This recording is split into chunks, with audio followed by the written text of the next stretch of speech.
Donc, pour vous inscrire, si vous ne connaissez pas votre code usager, vous allez tout simplement cliquer sur Créer un usager ici. Le système vous demande de préciser vos informations. Vous allez rentrer votre prénom avec les accents si nécessaire, le nom de famille, la date de naissance. Et ici, vous allez taper votre mot de passe que vous allez vouloir utiliser une fois que votre usager va avoir été créé. Et vous cliquez Enregistrer. Si le système possède déjà des informations sur vous ou sur une personne qui a un nom similaire, ils vont afficher les possibilités ici.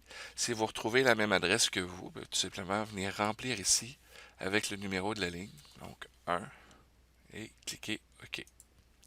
Si au contraire, c'était pas quelque chose qui vous représentait ou que c'était pas du tout vous, vous auriez pu cliquer sur aucune correspondance et le système vous aurait ramené automatiquement ici avec un nouveau numéro d'usager.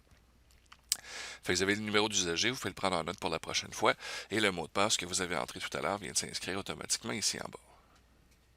Pour poursuivre, on fait suivant. À l'étape ici, on a la fiche du patineur. C'est important que ce soit l'information du patineur et non celle du parent. On vient remplir le prénom, le nom de famille, le numéro d'assurance maladie, la date de naissance, le sexe, l'adresse au complet, le numéro de Patinage Canada si vous l'avez, et votre club d'appartenance. Les numéros de téléphone, ça peut être celui des parents séparément, ça peut être un numéro d'urgence, ça n'a pas d'importance. C'est la même chose pour les courriels. Vous pouvez rentrer ce que vous voulez. Le premier courriel ici va être utilisé pour vous envoyer une facture ou vos informations au niveau des reçus d'impôts. Par la suite, au niveau des entraîneurs. Pour les entraîneurs, ici, on a une liste complète exhaustive de tous les entraîneurs qui sont présentement connus. Par contre, il y en a qui sortent à toutes les semaines. Fait que vous pouvez venir ici, cliquer sur Nouvel entraîneur pour pouvoir en créer un nouveau.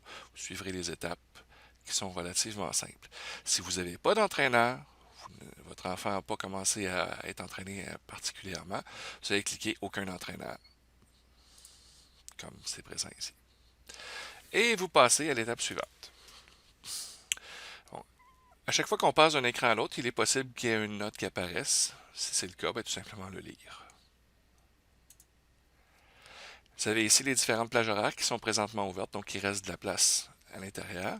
Vous pouvez cliquer sur chacune d'elles, sur le petit i ici, qui va vous apporter de l'information sur le cours en question.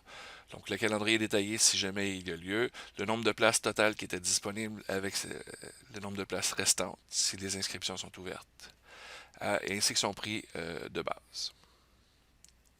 Fermez ici. Donc vous décidez de vous inscrire sur le Patinage Plus, vous cliquez sur Patinage Plus et vous faites suivant. Le système apporte une facture, ou plutôt une facture préliminaire.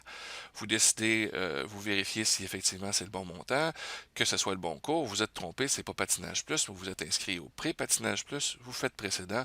Vous venez changer le crochet pour l'envoyer au niveau du Patinage Plus. Et vous revenez avec le suivant. C'est bien le bon cours, tout est correct, c'est le bon montant. Vous confirmez. Il y a des notes qui peuvent encore apparaître ici, vous les lisez s'il y a lieu, et vous choisissez votre mode de paiement. Donc, par chèque, c'est que vous allez envoyer un chèque, par PayPal ou par Visa Mastercard. Il pourrait y avoir d'autres formes de paiement, tout dépendant de ce que votre CPA va offrir. À partir du moment où vous cliquez sur le mode de paiement, le système vous demande si vous voulez recevoir une copie de la facture par courriel. Vous répondez oui ou non, selon votre choix. Il vous présente quand même la facture que vous pouvez imprimer à partir d'ici. C'est pas vraiment une facture, c'est un reçu d'inscription, donc c'est une preuve comme quoi vous avez été inscrit. Mais dans certains cas, le paiement est nécessaire d'être fait au niveau du CPA ou qu'il soit encaissé avant que l'inscription soit automatiquement enregistrée pour le vrai. Vous avez votre mode de paiement qui est inscrit ici. Vous pouvez la fermer. Et vous avez terminé votre inscription. Des notes peuvent apparaître ici selon le type de mode de paiement que vous aurez choisi. C'est tout.